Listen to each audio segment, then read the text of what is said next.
काम कर लो।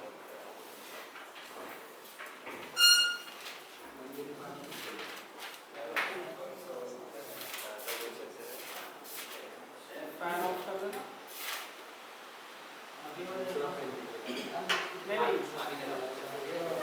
नहीं सर फैन ऑफ करो।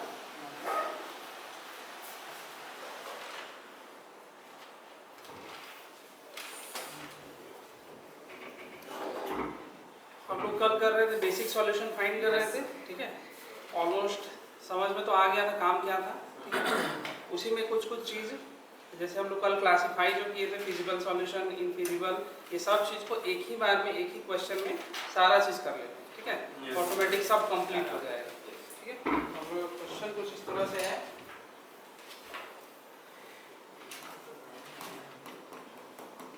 Find and classify find all the basic solution of the system given है यहाँ पर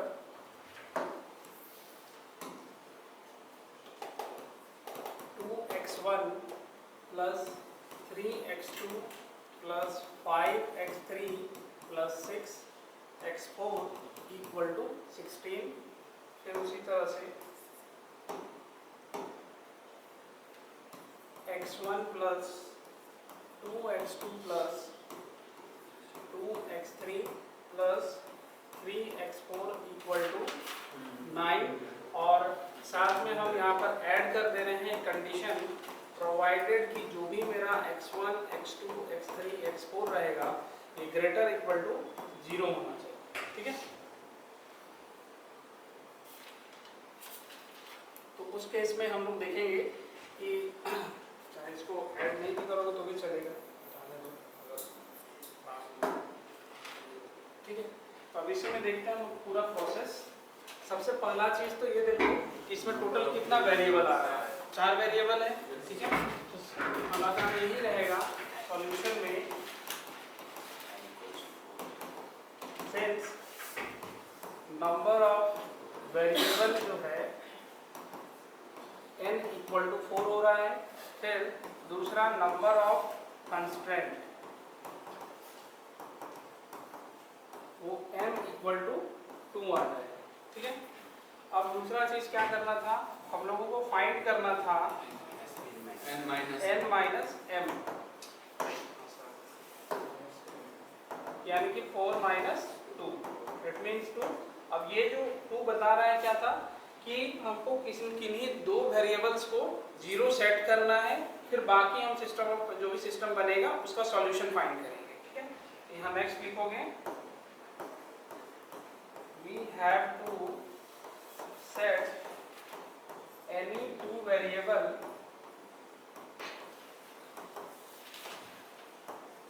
equal to 0, ठीक है। अच्छा, अगर 2 वेरिएबल को हमको 0 करना है तो टोटल हमारे पास कितने चॉइसेस बन सकते हैं, इसी में देखना। यहाँ पर एट मोस्ट बेसिक सॉल्यूशन जो होगा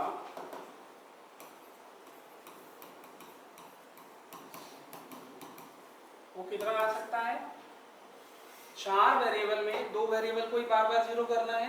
इट मीन्स हम 4 में से 2 का सिलेक्शन कर रहे हैं, 4c2। इसको सॉल्व करो तो फैक्टोरियल 4 डिवाइडेड बाय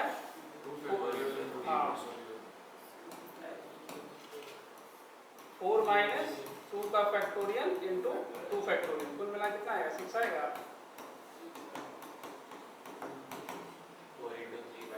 6 आएगा, ठीक है। सॉल्व करोगे तो वही मिलेगा इसमें। तो टोटल हमारे पास बेसिक सॉल्यूशन कितने हो सकते हैं, 6 पॉसिबिलिटी है, लेकिन 6 के 6 होंगे कि नहीं होंगे वो डिपेंड करता है अब यहाँ पर, ठीक है। हम लोग सारे को फाइंड करेंगे। डिपेंडेंसी क्यों है, ऐसा इसलिए हो रहा है क्योंकि ऑब्वियस है ना कि किसी हो सकता है कोई एक मैट्रिक्स जो है तुम्हारा सिंगुलर मैट्रिक्स हो जाए। हम लोग देखे थे कि नॉन सिंगुलर मैट्रिक्स रहेगा तभी जाकर सॉल्यूशन फाइंड कर सकते हैं, ठीक है। तो आप देखो इसी में इसको लिख लियो ना।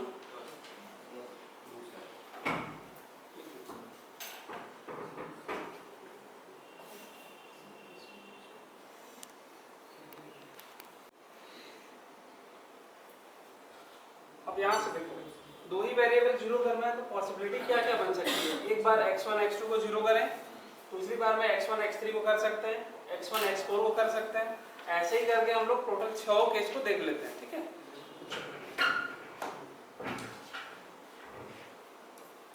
केस फर्स्ट, मान लेते हैं कि हम x1 और x2 ये दोनों को जीरो कर दिए, ठीक है।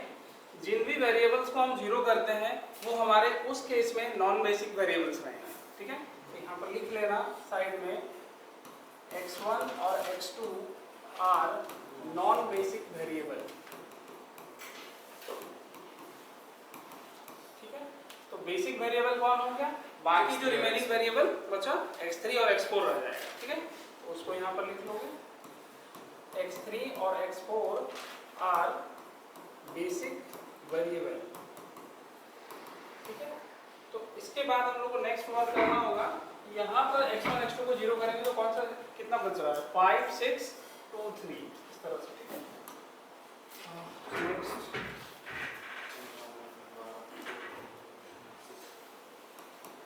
5x1 6x2 सॉरी x4 आ रहा है 3 है इक्वल टू 16 है और इधर से निकल रहा है 2x3 plus 3x4 equal to 9 आ गया, ठीक है।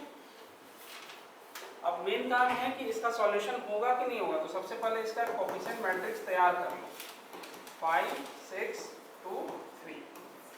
इस देखो इस मैट्रिक्स को हम लोग बेसिक मैट्रिक्स कर, ठीक है। जो हमारा बेसिक वेरिएबल वाला पूरा ये सिस्टम बन रहा था उसके कॉरेस्पॉन्डिंग जो ये मैट्रिक्स हम निकाले हैं ये हमारा बेसिक मैट्रिक्स है। और अभी 6 केस में हर बार हमको ऐसा मिलेगा, ठीक है। तो अब यहाँ सबसे पहले देखते थे कि इसका डिटरमिनेंट कितना होगा। डिटरमिनेंट चेक करो, 15 - 12 = 3 नॉन जीरो होगा, मतलब इसका सॉल्यूशन एग्जिस्ट करने वाला है, ठीक है। नेक्स्ट अब यहाँ से लिखना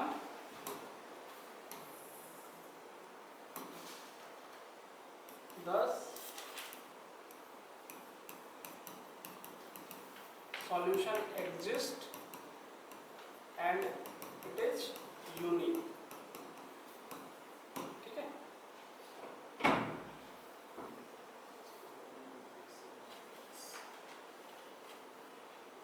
फिर अब इस सिस्टम को सॉल्व करना है।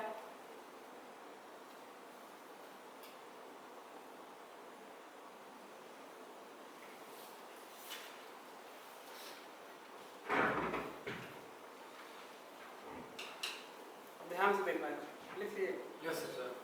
अभी इधर देखो, अगर मेरे पास इस तरह का सिस्टम आता है तो हम लोग एक चीज पढ़े हुए थे कि अगर ax = b दिया हुआ है, ठीक है, और हमको पता चला कि determinant of a is non zero है, तो इस केस में हम लोग सॉल्यूशन निकाल सकते हैं। इसमें ये भी पता चल रहा है कि a इनवर्स एग्जिस्ट करेगा, ठीक है।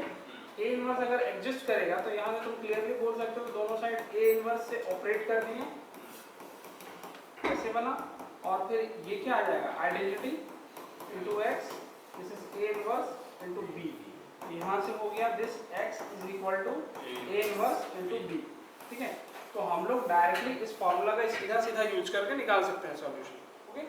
उतना जो हम लोग करते थे हर बार मल्टीप्लाई करके नॉर्मल तरीके से, वैसे करने से बेहतर होगा कि ये मेथड अपना लें, इसको निकालना इजी भी हो जाएगा, ठीक है। ये हर मैट्रिक्स में काम करेगा, जो भी तुम स्क्वायर मैट्रिक्स लोगे जिस भी ऑर्डर का लोगे उसमें यही फॉर्मूला काम कर जाएगा, a इनवर्स इनटू b। अब सवाल होता है कि 2/2 के केस में इनवर्स हमको निकालना कैसे, ठीक है। a अगर मेरे पास इस तरह का a b c d ऐसा कोई मैट्रिक्स दिया हुआ है 2/2 ऑर्डर का, और पता चला कि डिटरमिनेंट इसका नॉन जीरो है, तो फिर a इनवर्स जो एग्जिस्ट करेगा वो हो जाता है adjoint of a divided by determinant of this a, ठीक है। एडजॉइंट कैसे निकालोगे, एडजॉइंट के लिए कुछ नहीं करना होगा, हाँ ये जो प्रिंसिपल डायगोनल में है इसका एंट्री को पलट d a बन गया और बाकी पोजीशन पे माइनस मल्टीप्लाई कर दे, हो गया। सी एंड होल डिवाइडेड बाय इसका डिटर्मिनेंट, ठीक है। Yes sir. तो इसी मेथड को यूज हम लोग इसमें कर रहे हैं, तो बन जाएगा।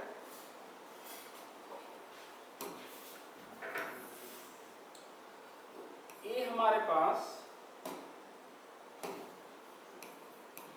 क्या लिखे थे देखो तो 5 6 2 5 6 2 3, ठीक है।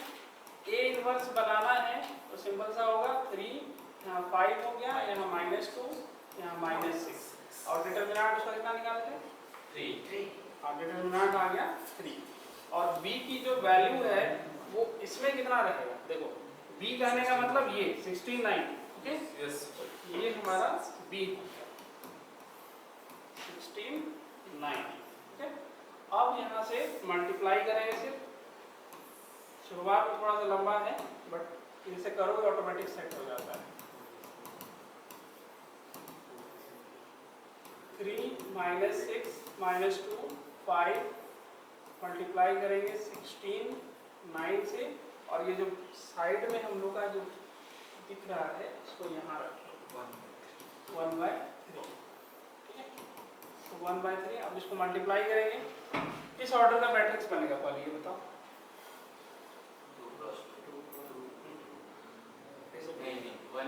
ये 2/2 है, ये 2/1 है, तो 2/1 आएगा। Yes sir. 2 क्रॉस 1 करो। हाँ, सॉल्व करो अब। कितना है 16 इंटू 3 इंटू 16 48, 6 इंटू ये -54 हो गया, -2 से 16 को मल्टीप्लाई करो -32 प्लस 5 इंटू 9 45। अब इसको सॉल्व करेंगे,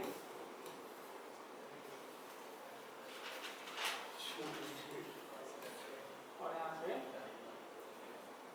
3 मतलब -2 डिवाइडेड बाय 13/3, ठीक है। कैलकुलेटर चेक कर लो, -2 and 13/3, ठीक है ना। Yes sir.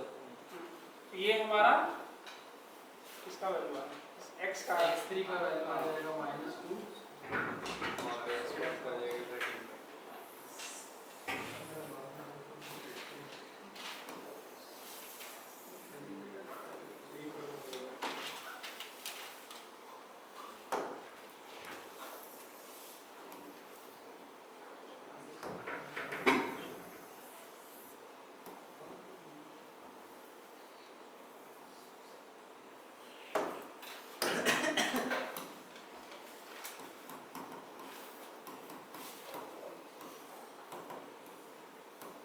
-2 13/3 हो गया, तो हमारा x का वैल्यू -2 हो जाएगा, y का वैल्यू 13/3 आ रहा है, ठीक है।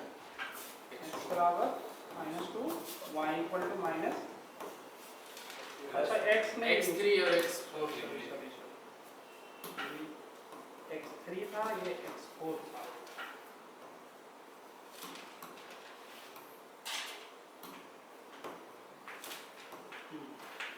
इतना आ जाएगा, ठीक है। तो हमारा जो पहला बेसिक सॉल्यूशन आ रहा है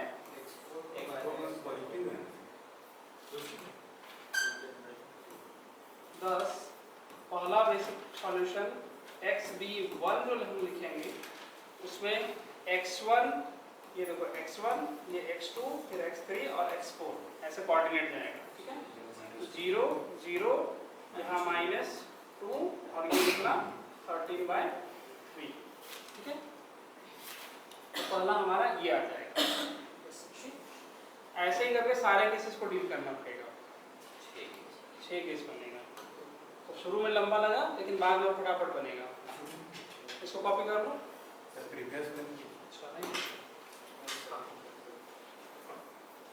इसको साइड में कर लेना, ठीक है।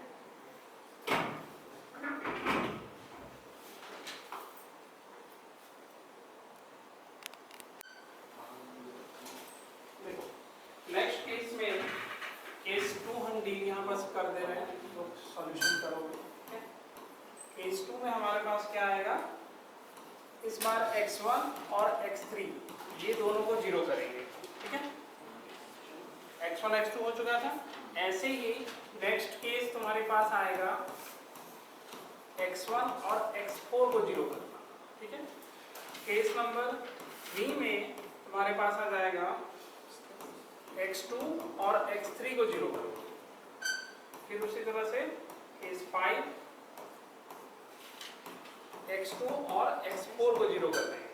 और लास्ट जो केस बनेगा केस 6, उसमें x3 और x4 को 0 कर देंगे। ये टोटल 6 केस आ गया ना? यस। 1 मिनट, 2 3 4 5 6।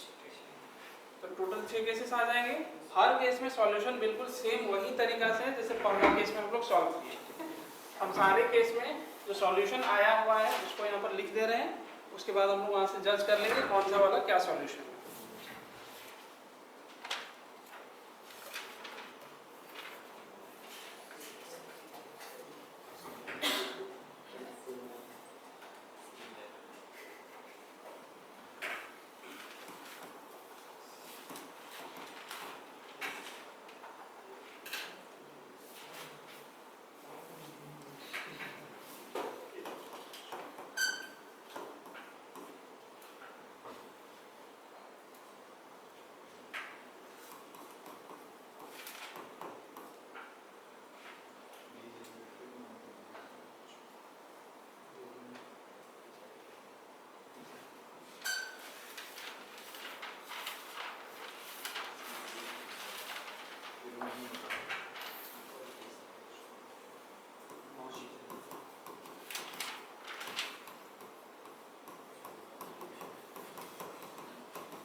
सर वहाँ 5/3 आया है केस 2 में 5/3 आया जो सॉल्व किया था।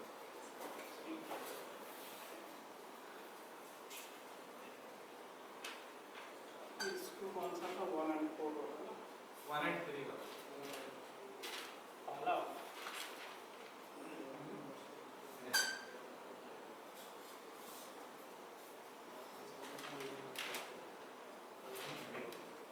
5/4 लिखा है इसमें। सर 1/3 है मल्टीप्लाई में तो 1/3 है। तो फिर इसमें गलती लिखा है। अच्छा जो भी आएगा पॉजिटिव है ना? यस हाँ।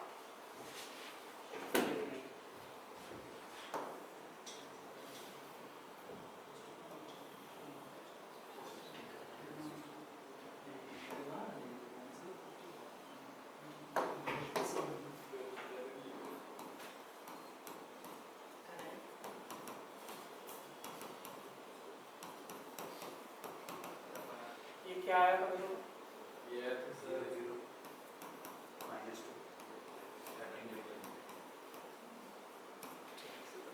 ये सारा सॉल्यूशन इसी तरह से रहेगा, ठीक है। अब यहाँ से हम लोग क्लासिफाई करेंगे कौन सा वाला क्या हो सकता है। पहला केस में देखो, अगर हम ये कह रहे हैं कि जो भी वेरिएबल्स मेरा रहेगा सारे के सारे पॉजिटिव ही रहेंगे, पॉजिटिव नहीं तो 0, यही केस रहेगा, ठीक है। तो पहले केस में तुम यहाँ देखो, ये तुम्हारा यहाँ पर ये जो नॉन बेसिक बेसिक वेरिएबल में हमारा क्या आ रहा था 2x3 और x4 आ रहा था। एक बेसिक वेरिएबल की वैल्यू यहाँ पर नेगेटिव आ रही है। अगर हम कंडीशन यहाँ लगा देते हैं कि x1, x2, x3 और x4 ये ग्रेटर इक्वल टू 0 रहेंगे, ठीक है, तो इस केस में ये वाला जो सॉल्यूशन है हो जाएगा वो हमारा इनफिजिबल सॉल्यूशन है, ठीक है, क्योंकि ये नॉन नेगेटिव वाला जो कंडीशन हो रहा था उसको होल्ड नहीं करेंगे, ठीक है। अगर ये कंडीशन दिया रहता है तब इन केस हम मान के चल रहे हैं कि ये कंडीशन हम लोग के पास दिया हुआ है, ठीक है। दूसरा चीज, अब इसमें देखो यहाँ पर कोई प्रॉब्लम नहीं है, 2 है 5/4 है, दोनों में से कुछ भी 0 नहीं हो रहा है। और जो नॉन बेसिक वाला था वो तो 0 मान के चले थे, बेसिक वेरिएबल हमारा दोनों के दोनों नॉन जीरो रहा, तो इसका मतलब हो गया ये हमारा बेसिक, इसको ऐसे करो, बेसिक फिजिबल सॉल्यूशन तो बना, साथ में साथ ये क्या है नॉन डिजेनरेटेड भी हो गया, क्योंकि ये दोनों वेरिएबल हमारा नॉन जीरो रहा है, तो ये लिखा जाएगा non degenerated basic feasible solution, non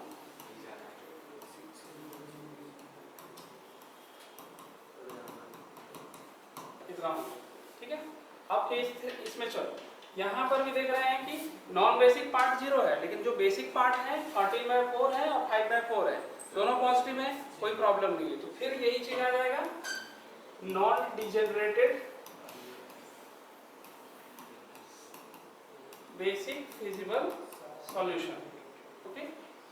again यहाँ पर हो सकता है कि जो यहाँ पर दिया हुआ था सॉल्यूशन डज नॉट एग्जिस्ट है, ऑब्वियस होगा कि अगर x2 और x3 को एक बार चेक कर लेते हैं, अगर दोनों वैल्यू को हम 0 कर दें तो क्या बन रहा था। देखो 2 और 3 दोनों को 0 करेंगे तो मैट्रिक्स को बस एक बार देख लेना, इसमें कैसा दिख रहा है, 2 6 और 1 3 आ रहा है, ठीक है। इसका डिटरमिनेंट 0 हो रहा है, तो पॉसिबिलिटी क्या है, नो सॉल्यूशन या इनफाइनाइट सॉल्यूशन। तो इसी केस में हम लोग क्या बोलेंगे कि चूंकि डिटरमिनेंट 0 आ चुका है, इसीलिए हम लोग बोलेंगे सॉल्यूशन हम लोग को निकालना नहीं है, ठीक है, उस केस को रिजेक्ट ऐसे ही करना है।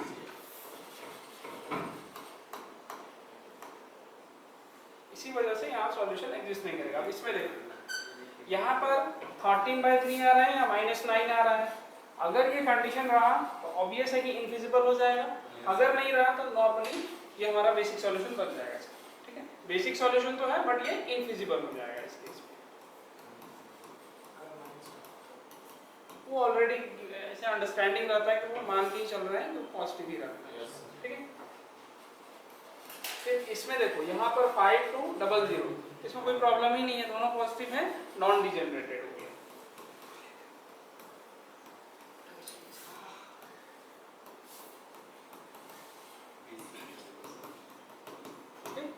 इस तरह से रहेगा, तो इनफिजिबल भी मिल सकता है, नॉन और फिजिबल सॉल्यूशन भी हमको मिलेगा, बस इसमें यही हुआ कि कोई डिजेनरेट वाला नहीं निकला, ठीक है।